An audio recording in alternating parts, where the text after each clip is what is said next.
सल्लल्लाहु वसल्लम अलैका या हबीबल्लाह सल्लल्लाहु अलैका या रसूल अल्लाह वसल्लम अलैका या हबीबल्लाह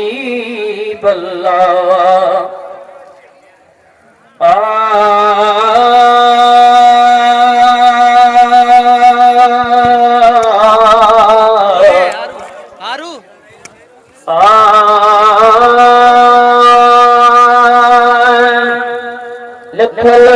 मोहब्बतार के हक़ इस्म अल्लाह जो प्यारो लिखल सरदार के हक़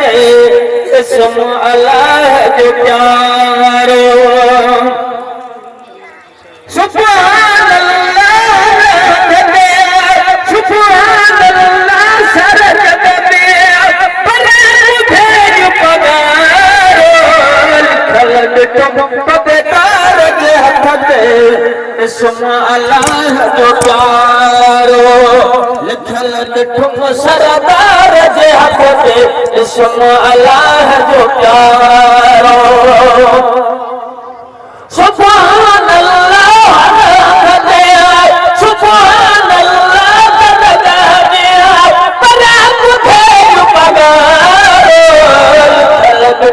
पगदार के हक़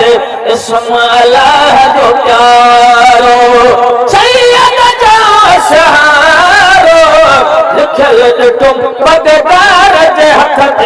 इस्म अल्लाह जो प्यारो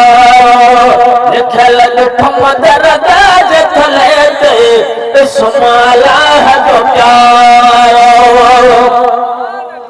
केडी इनायत तैयार साथी भले तो हादी हुजूर जे सदके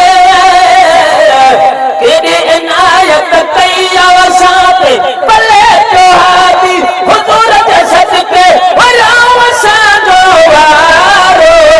लिखल लिखम पगदार जे हक़ इस्म अल्लाह जो प्यारो सैयद जा सहारो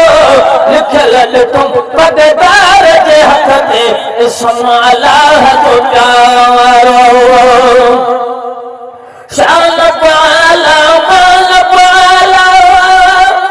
राजी छोड़ रहमान पाला शान पाला मान पाला राजी छोड़ रहमान पाला बाझ फरा बझारो लिखल तुम पगदार के हक़ इस्म अल्लाह जो प्यारो सैयद जा सहारो लिखल तुम सरदार के हक़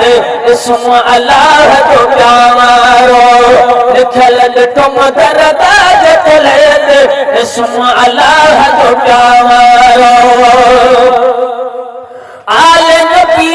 औलाद अलिया थींदी न दरदाज भलिया आल नबी औलाद अलिया थींदी न दरदाज भली जुड़ो कामल कुर्बन वारो लिखल तुम सरदार के हक़ इस्म अल्लाह जो प्यारो सैयद जा सहारो लिखल तुम पगदार के हक़ इस्म अल्लाह जो प्यारो ओखिया महला तल छदी दो ककड़ शर में हानी थी दो ओखिया महला तल छदी दो ककड़ शर में हानी थी दो कामल कलंगिया वारो लिखल तुम पगदार के हक़ इस्म अल्लाह जो प्यारो सैयद जा सहारो लिखल तुम पगदार के हक़ इस्म अल्लाह जो प्यारो बारख बदकार जा गुलाम उमर जन पार जा बारख बदकार जा गुलाम उमर जन पार जा तुम पददार जे हक़ ते इस्म अल्लाह जो प्यारो